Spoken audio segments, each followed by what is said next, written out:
Assalamualaikum warahmatullahi wabarakatuh. Alhamdulillahirabbil alamin. Assalatu wassalamu ala asrofil anbiya'i wal mursalin wa ala alihi wa sahbihi ajmain. Sebelumnya kami ucapkan terima kasih kepada seluruh perawat Rumah Sakit Islam Namira, khususnya yang bertugas di IGD dan rawat jalan yang sudah meluangkan waktunya sejenak untuk menyimak sosialisasi ini. Pada kesempatan ini, saya akan melakukan sosialisasi tentang asesmen spiritual pasien Muslim khusus di IGD dan rawat jalan.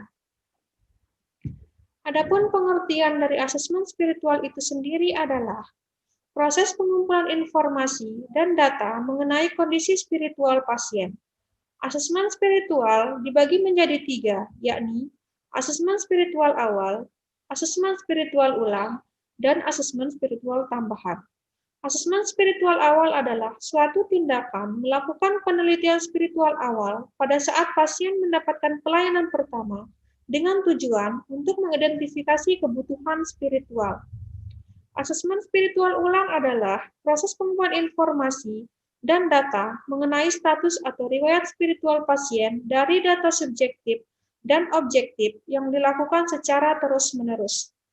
Asesmen spiritual tambahan adalah proses pengumpulan informasi dan data mengenai kondisi spiritual pasien pada populasi tertentu yang dilakukan sesuai kebutuhan khusus pelayanan spiritual pasien.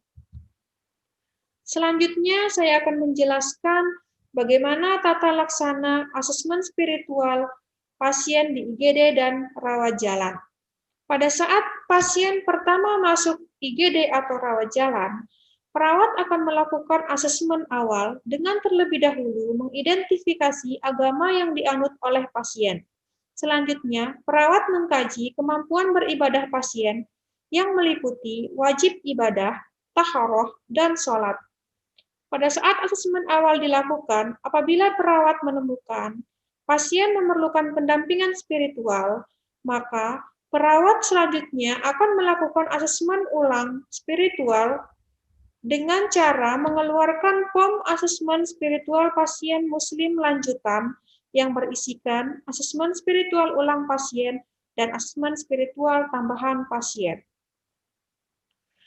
Asesmen spiritual ulang pasien dilakukan dengan cara yang pertama mengidentifikasi identitas pasien, kemudian mengkaji kemampuan bertaharah dan beribadah dengan merujuk pada asesmen awal. Apabila perawat menemukan pasien sudah memahami cara bertaharah dan cara beribadah, maka perawat tidak perlu melakukan asesmen spiritual tambahan.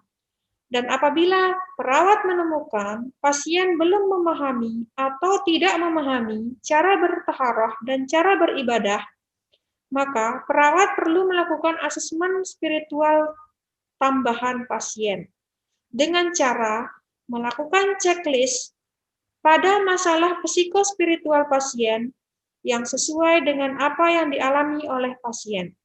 Kemudian, perawat juga akan melakukan checklist pada tindak lanjut atau rencana terapi yang cocok untuk mengatasi masalah psikospiritual pasien. Setelah asesmen selesai, perawat meminta nama terang dan tanda tangan pasien atau keluarga pasien yang sudah di-asesmen. Dan perawat juga membubuhkan tanda tangan dan nama terangnya di kolom yang tersedia. Setelah selesai melakukan asesmen, form asesmen spiritual pasien Muslim lanjutan ini kemudian akan dimasukkan ke rekam medis pasien. Khusus untuk pasien rawat jalan, asesmen spiritual pasien Muslim lanjutan ini akan kembali dilakukan pada saat pasien datang kontrol selanjutnya. Sekian sosialisasi dari saya, semoga kita bisa menjalankannya sesuai dengan SPO yang sudah ditetapkan. Terima kasih sekali lagi untuk perhatiannya. Lebih kurangnya saya mohon maaf. Wabillahi taufiq wal hidayah. Wassalamualaikum warahmatullahi wabarakatuh.